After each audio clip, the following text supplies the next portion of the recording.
हमारी एकता जिंदाबाद, चौधरी राजकुमार सैनी जिंदाबाद। धन्यवाद साथियों, चौधरी राजकुमार सैनी जी।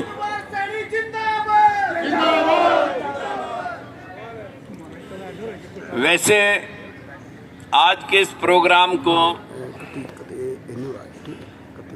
आप कह रहे हैं कि भाई प्रताप जी ने और हम नेताओं की वजह से नहीं, ये आज के प्रोग्राम को चार चांद लगे हैं हमारी सोच के उस परिणाम से, जिसमें हमने चार पार्टियों ने मिलकर के एक विचारधारा पर इकट्ठे होने के लिए आज का ये वक्त चुना।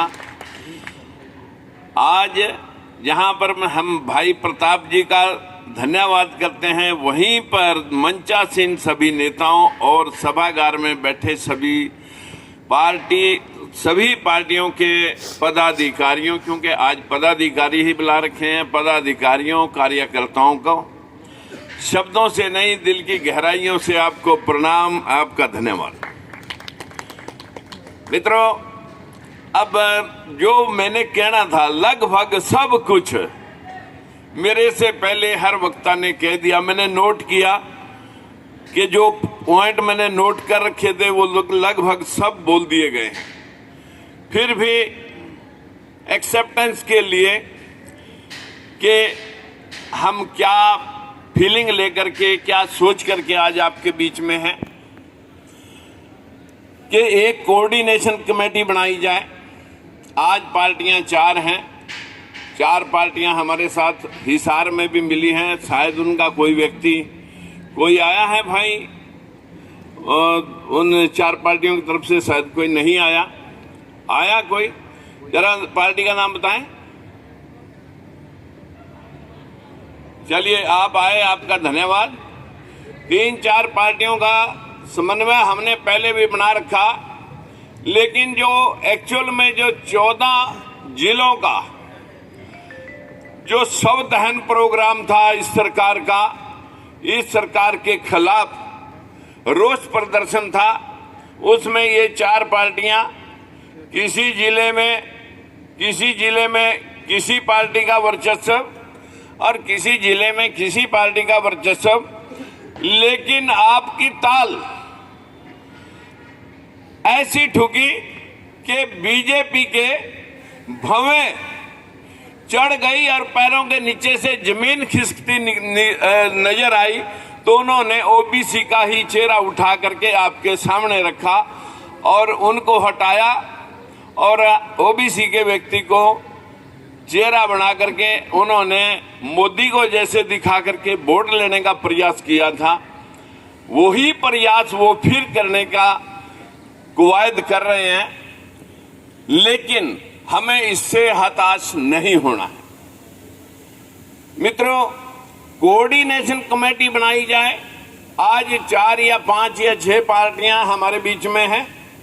कल को जब एनडीए के अंदर 38 पार्टियां हो सकती हैं, इंडिया के अंदर 24-26 पार्टियां हो सकती हैं, तो छोटे छोटे भाई लोग जो संघर्षरत हैं, इन पार्टियों से हताश हैं, हम उनको जोड़ करके कहेंगे कि बता दे भाई तेरा वजूद और तेरा रास्ता कौन सा है। क्या कहीं जाकर के बिकना है या अपने समाज को न्याय दिलवाना है? अगर दिलवाना है तो हम जाकर के चारों पांचों पार्टियां जो इस वक्त मौजूद हैं, जो कोई सक्रिय कार्यकर्ता कहीं जाकर के हमारी इस मुहिम को काट रहा है, हम उससे प्रयास करेंगे कि भाई आप भी जुड़ जाओ, जो तेरे हक का होगा वो हम तुझे भी दिलाएंगे। इस कोऑर्डिनेशन कमेटी के जैसे भाई मुखिया के तौर पर आप सब ने कह दिया, बहुजन मुक्ति पार्टी ने कह दिया, भारतीय वीर दल ने कह दिया, पिछड़ा वर्ग कमेरा पार्टी ने कह दिया, या और पीछे भी 1-2 पार्टी ने कहा कि जी हम आपके नेतृत्व में चुनाव लड़ेंगे। लड़िए। मेरा अगर सपना सत्ता की भूख होता तो साथियों में लोग मंत्री बनने के लिए कोई मंत्री ना बनाए, नाराज होकर के इधर उधर करते हैं।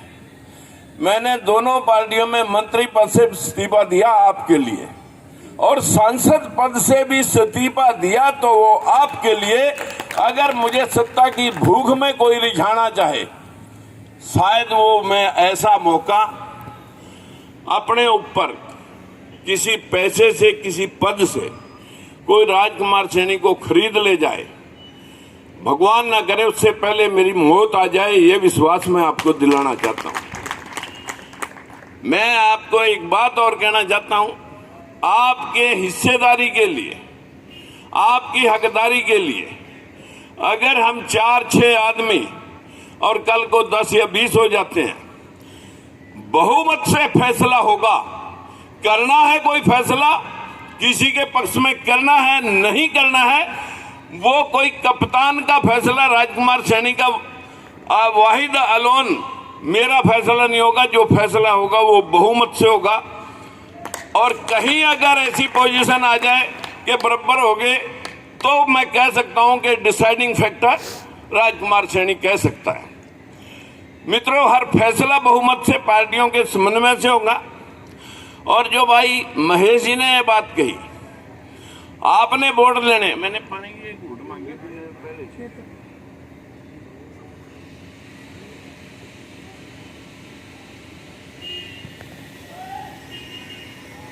मित्रों, जो फैसले होते हैं, फैसले तहरीर बनती है मुकदमे के लिए। अगर हम कोई लिखित फैसला लिखते हैं तो वो मुकदमा करने के लिए उसके दिमाग में इंसान के पहले होती है।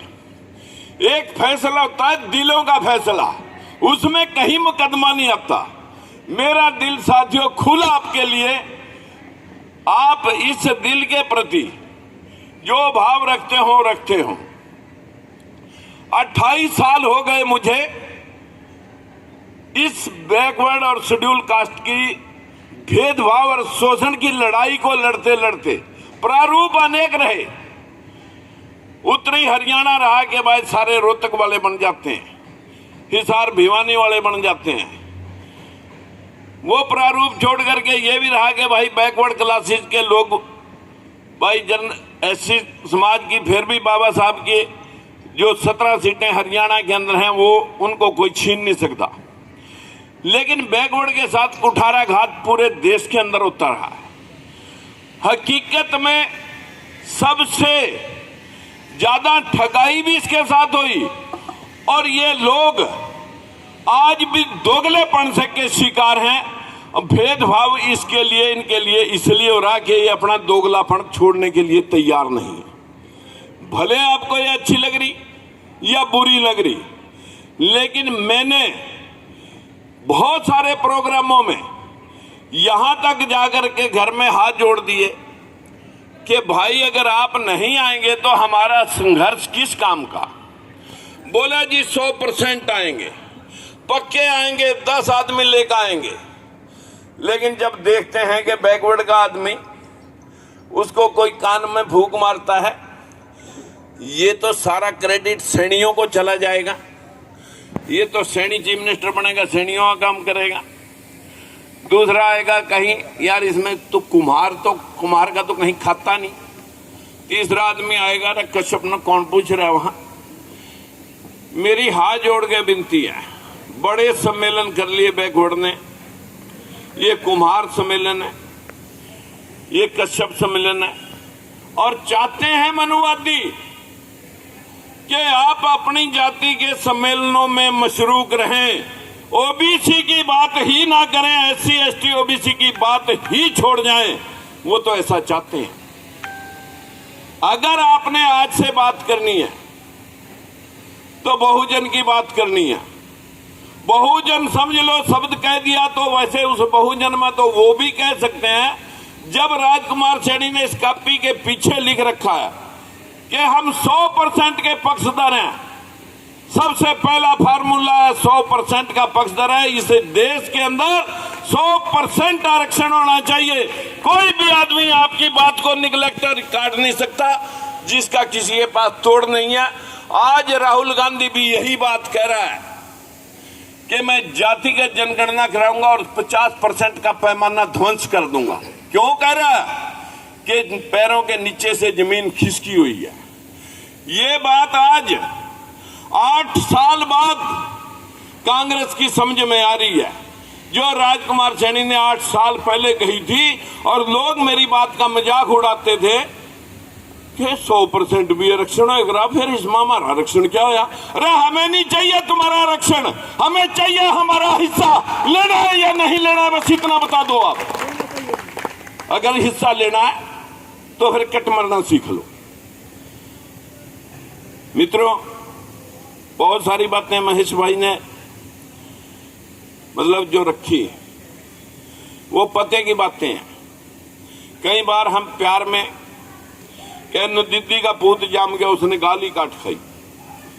आप कहीं राजकुमार सैनी को मुख्यमंत्री देखना चाहते हैं, ये भी देखना चाहते हैं, आप सब देखना चाहते हैं, क्योंकि हम आपके लिए तन मन और धन से लड़ रहे हैं। लेकिन जब आप कहेंगे कि राजकुमार सैनी मुख्यमंत्री बने, तब आपका एससी भाई जो चाहे महेश है, चाहे भारत मुक्ति मोर्चा वाला है या बाम सेब है, भाई आप तो उसे बनाएंगे। इधर आप शैलजा के पैर क्यों काट रहे हो? वहां तो मुख्यमंत्री की दौड़ में वो लग रही है। नहीं, आप जाएं अपने समाज में, सीना ठोक के कहें कि वहां हम भी मुख्यमंत्री बन सकते हैं। इसमें कोई संकोच नहीं होना चाहिए। ऐसी परिस्थिति हम सब के दिमाग में रहनी चाहिए। जो जो पार्टी इसमें शामिल हो वो अपनी परसेप्शन को एक्सेप्टेंस के लिए, और राजकुमार सैनी इतना तंग दिल नहीं है। एमएलए जो ताकत से बनाएंगे हम उनको मौका देंगे। ऐसा थोड़ा ना कि भी जुबान पे अल्फाज वैसे कह रहे हैं। हम अपने मन और कर्म से, कर्म योगी की भूमिका कर्म से बढ़नी है, कहने से नहीं। मेरी आप सबों से हाथ जोड़ के विनती है कि आप अपने जब समाज में जाएं, अगर जांगड़ा साहब अपने समाज में जाएं प्रीतम भाई, कहें कि वहां मेरे भी मुख्यमंत्री बनने के चांस हैं। अगर आप समय सिंह भाई जाए, वहां कहे कि वहां मैं भी मुख्यमंत्री की दावेदारी में हूं, मुझे कोई आपत्ति इसमें नहीं है। मैं कौन सा मुख्यमंत्री बना बैठा हूं जो मेरे से छीन ले जाएंगे। हर कोई पार्टी जब इस एंगल से अपने समाज का नेतृत्व करती है तो उसके समाज की विल उसके साथ जुड़ जाती है। जब विल जुड़ जाती है, हम सब जुड़ेंगे, तो हम दावे से कह सकते हैं हम इनका इलाज करके दिखाएंगे और उस सत्ता पे आपको ले जाके दिखाएंगे जहां से आपके हक हकूक लिखे जाने।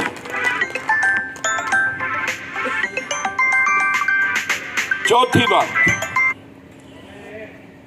जो बातें भाई महेश जी ने सबने कही कि राजकुमार से हमारा इस कोऑर्डिनेशन कमेटी के चेयरमैन रहेंगे, तो मैं कहूंगा इस कमेटी के संयोजन में जितनी पार्टियां जुड़े, भाई महेश जहां अपनी पार्टी के संयोजक हैं, इस थर्ड फ्रंट के भी संयोजक के तौर पे आप काम करते रहें। इसमें बहुत और बल मिलेगा।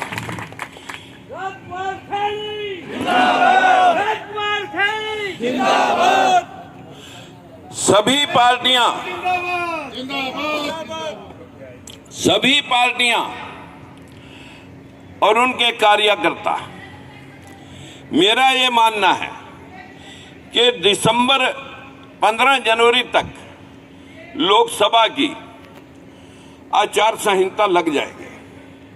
हमारे पास 1.5 महीना है, 15 दिन और छोड़ दो तैयारी के।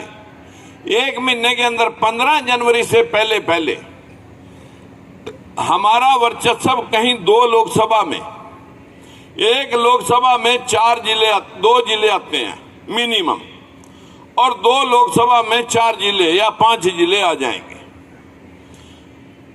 आज 4 पार्टियां, इन 4 पार्टियों के एंगल से मैं कह रहा हूं। एक हमारी पार्टी, जैसे मैं कहता हूं कि हम गोहाना में एक प्रोग्राम रखते हैं, डेट डिसाइड बैठ के करेंगे।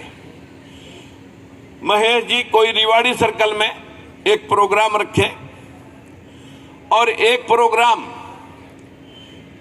भाई भारतीय या बहुजन मुक्ति मोर्चा वाले पलवल फरीदाबाद दोनों मिलके या इकल्ले कल्ले जो भी आपका सहमति बने कि हम चाहें कि 4 प्रोग्राम हम रखें, चारों पार्टियां आज की डेट में, और एक एक हफ्ता हम उस जिले में लगाएं, उस लोकसभा में लगाएं जिस लोकसभा में वो 2 जिले हैं। उस लोकसभा के अंदर हम सारी पार्टी के 4, 5, 6 जो भी हैं वहां पर डेरा डाल करके एक लोगों को सैंपल दे दें कि आने वाला समय ये होने जा रहा है और इस परिस्थिति के लिए हम बैठ करके एक मशवरा करके इस प्रोग्राम को फ्रेम करने का प्रयास करेंगे। आपका क्या कहना है? आपका क्या कहना है? हाथ खड़े करके बताएं। अब रहेगी बात कि मैं पहले भी सुना, अभी भी सुना, ये प्रोग्राम जो बैनर था, क्योंकि मेरे पास कल बहुत सारे लोग आए हुए थे, मेरे को तो इतना समय था नहीं किसकी फोटो लगे किसकी नहीं लगे। मैंने फ्लैक्स वाले को कह दिया, मैं कहा यार कल जब जाएंगे कम से कम ऐसा तो लगे कोई फोटो उतरे तो कि नहीं किसी फंक्शन का, कोई फंक्शन, क्या फंक्शन है, ऐसा तो नहीं हम सारे ब्याह में आए हुए हों भाई। आप ऐसा तो ना लगे कि ब्याह में आए हों, क्योंकि ये मंडप शादी जैसा है। तो इसलिए कोई जो भी बना, इन फ्यूचर कोई भी बैनर बने, कहीं भी कोई और लगे, जो कोऑर्डिनेशन कमेटी डिसाइड करेगी उसी के अकॉर्डिंगली बैनर लगे। और आपसे ज्यादा मेरा निवेदन है, भाषण आप मंच पे जरूरी नहीं है कि सबको समय मिलेगा। आज के बाद, आज तो मैं वहां बैठ करके, जो लोग कहते हैं ना कि जी बोलते हैं सुनते नहीं, मैंने कहा आज इनकी सुनूंगा, ये बोल लेंगे। भाषण प्रतियोगिता नहीं है आज, ये काम की प्रतियोगिता होनी है। जो पता नहीं कौन सुझाव रख रहा था, विजय जी रख रहे थे कि पदाधिकारी जैसे दूध को मत करके दूध में घी होता है, दिखता नहीं, किसी के घर की गरीबी, किसी के घर की अमीरी, किसी को कोई खाने को देता नहीं और रात को भूखा कोई सोता नहीं। मेरी आपसे निवेदन है, अगर आप बीमार पड़ जाते हो तो तब आपको क्या रिश्तेदार आके आपकी इमदाद करते हैं? अगर हम बस में, अगर हम स्कूटर पे, ऑटो पे या कहीं भी, जो 5 बात भाई महेश कह रहे थे, यही 5 बात अगर आप मान लें, समय, समझना, समझाना, संयम और संसाधन, सबसे बड़ा संसाधन समय है। समय और विल, समय और विल, इच्छा शक्ति, दृढ़ निश्चय। मैं नहीं कहता आप अपने बच्चे पढ़ने छोड़ दो, मैं नहीं आपको कहता कि आप अपने घर बार से बागी होकर के और अपनी जिम्मेवारियों से निवृत्त हो जाओ।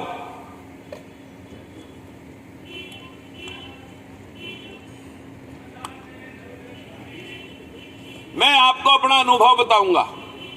गौतम जी आप सुनने लो। मैं नहीं कहता कि आप अपनी जिम्मेवारियों से भाग जाओ, मैं सिर्फ आपको एक बात कह रहा हूं, सवेरे 8 बजे से पहला किसी का कोई काम शुरू नहीं होता। जब हमारे पर कोई भीड़ भगत होती है तो हम 5 बजे खड़का देते हैं ना कुंडा, 6 बजे, 5 बजे, 7 बजे तक, 8 बजे तक हम एक गांव घूम के अपने मोटरसाइकिल से आ सकते हैं। जिसको युद्ध लड़ने की इच्छा हो, तरीका बता रहा हूं, अपनी गाड़ी के ऊपर आज से 10-15 हजार रुपए का बढ़िया एम्पलीफायर के स्पीकर लगा के और कुछ नहीं करना, ना किसी से मिलना और ना किसी के दो राज बैठ कर चाय पीनी और ना किसी से बतलाना। बस थर्ड फ्रंट के गीत बनाकर दे देंगे आपको। रात को 10 बजे से बाद अपने घर आना है और शाम को 6-7 बजे के बाद निकलना है, जब आपके सारे काम निपट लेते हैं।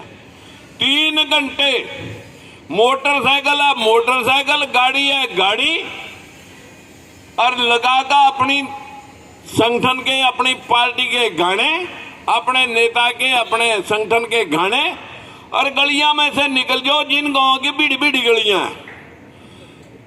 लोग कहें बंसीलाल